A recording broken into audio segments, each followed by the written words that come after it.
Marvel's Thunderbolts has officially dropped in theaters, and all I gotta say is I am blown away by how much I love this film. I have had kind of a love-hate relationship with the MCU and their films and shows as of recent, but this was a film I've been looking forward to for a long time. Maybe not when it was first announced and the lineup was revealed. However, as time went on and we found out about the creators attached and how good this film looked for the marketing, I just got more and more excited. So I'm very happy to report that Thunderbolts is not only a really good movie, but also exceeds my expectations in every way. It's a film that reminded me of when Marvel was in their prime. A film that tells an interesting story with returning and new characters with nuance and a sense of reason in a brand new way. If you have just been wanting a good standalone story within the MCU, well, this is it. This movie was made for you. Of course, like every movie, it is not perfect. It does have its issues, which we will get into. But overall, Thunderbolts is everything I was hoping for it to be. I think the best way to describe Thunderbolts is as followed: a character-focused story. During the press tour, Florence Pugh described it as an A24 film. On paper, that may sound weird to you, but then you actually see the film and you kind of understand why. It's not in the way it's shot or the way it's presented, it's about its character-focused story over anything else. There are MCU connections here and there, but honestly it feels very disconnected even with that. It reminded me of early MCU where it was little setup and overall a standalone entry. So let's get into this. Let's start with this film's story. Now, on paper, this story is something you have seen before.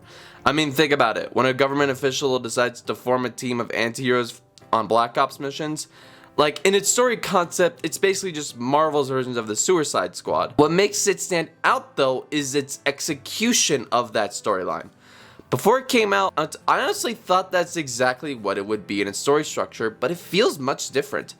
The team's formation feels a lot more natural. In this film, instead of Amanda Waller forming the squad, it's actually just Florence Pugh forming instead of Valentina. Even though it was with reason, it still has a lot more given even that. Along with that, this film has a lot of heavy themes dealing with things like depression and addiction. I saw someone say that if you dealt with this, then you should definitely see this with someone and not alone. And as someone who has dealt with those in the past, I do agree with that.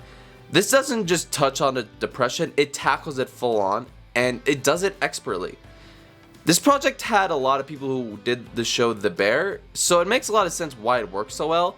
If you have seen that show, you know there are scenes where they take things really seriously and have really dark moments and tackle it head on with no jokes whatsoever. And it's no different here. With Yelena and Sentry specifically, it works so well with these characters that it makes me love them even more. There is a scene between Yelena and Red Guardian, and I would argue my favorite scene, where Yelena goes, "You haven't talked to me in 10 years, and Red Guardian goes, "I thought you didn't want me." When in reality, she wanted him more than ever. And ever since Natasha died, she has been a mess, and dealing with that has just made things worse, and now with all of the mistakes she's made, it's made her feel worthless. But Red Guardian just talks about how the way he sees her without any flaws.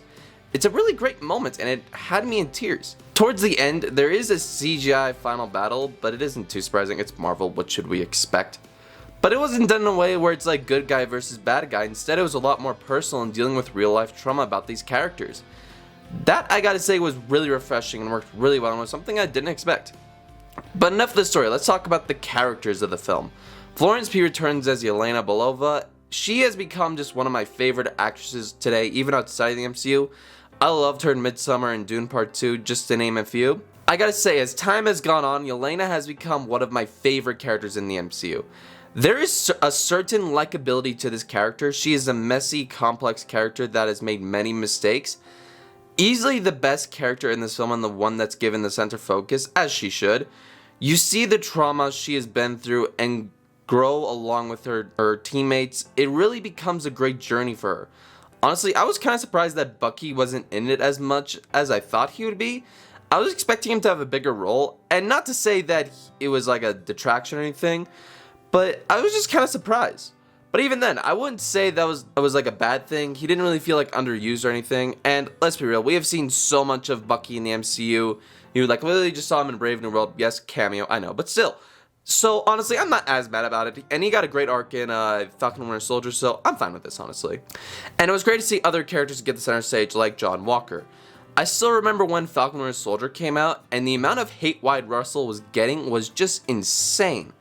It's been a long time since we saw US Agent, but he still feels in line with what we remembered, and it's a lot better this time around. Falcon Winter Soldier had a lot of problems, one of it being the writing. It wasn't really the best, not bad, just average I guess. Here the writing is way better and more up to standard.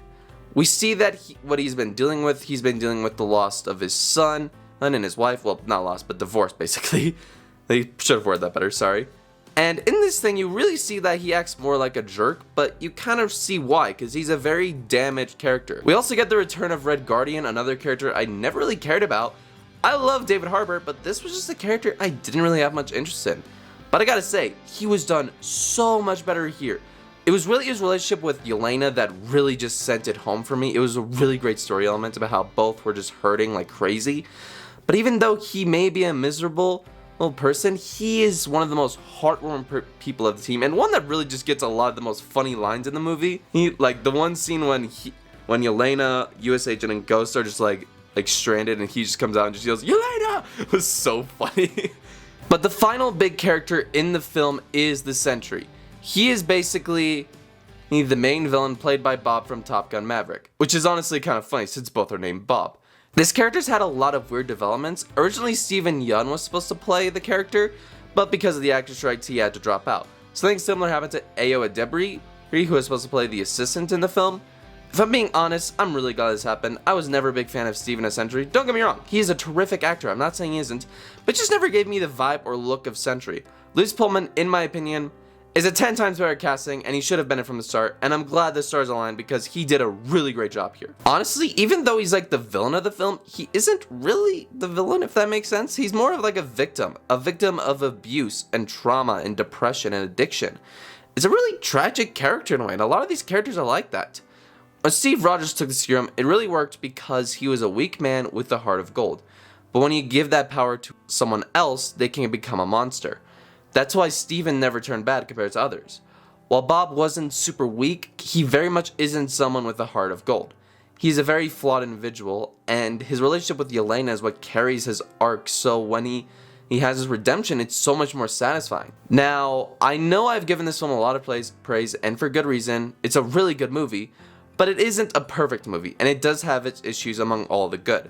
I talked about the scene between Yelena and Red Guardian, but I really wish that wasn't in the trailers. That's one of my few issues. It's not necessarily about the quality, but the way it was marketed to the public. Don't get me wrong, it wasn't like bad marketing or misleading or anything, but it was just so overdone that you could tell what happens. Like, if you have seen a lot of the marketing, you have seen basically the movie. That's kind of an issue. So if you have seen none of the marketing, just don't watch anymore, because it will be so much better that way.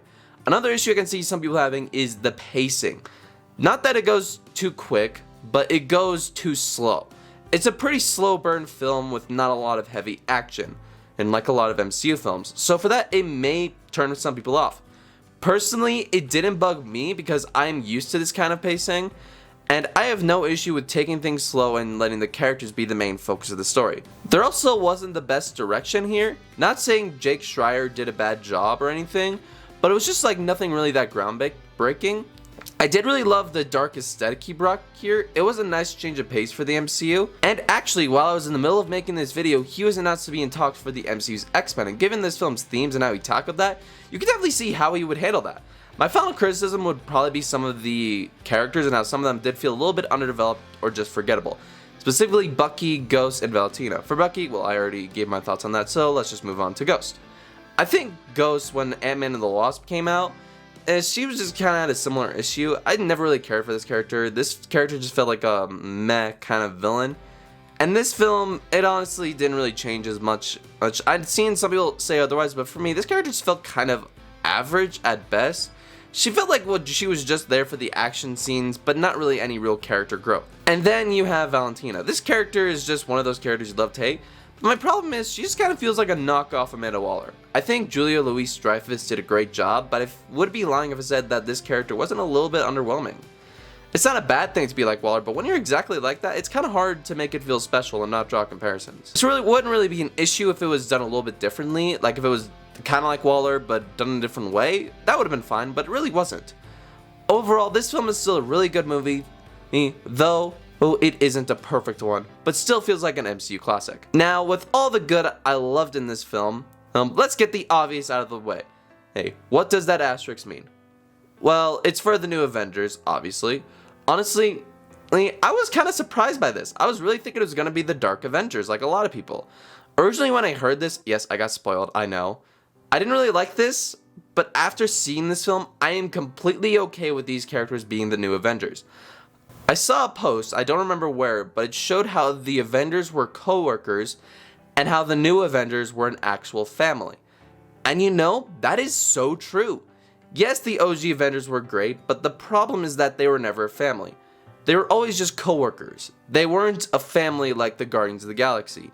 Meanwhile, the new Avengers are more of a family than the Avengers ever could.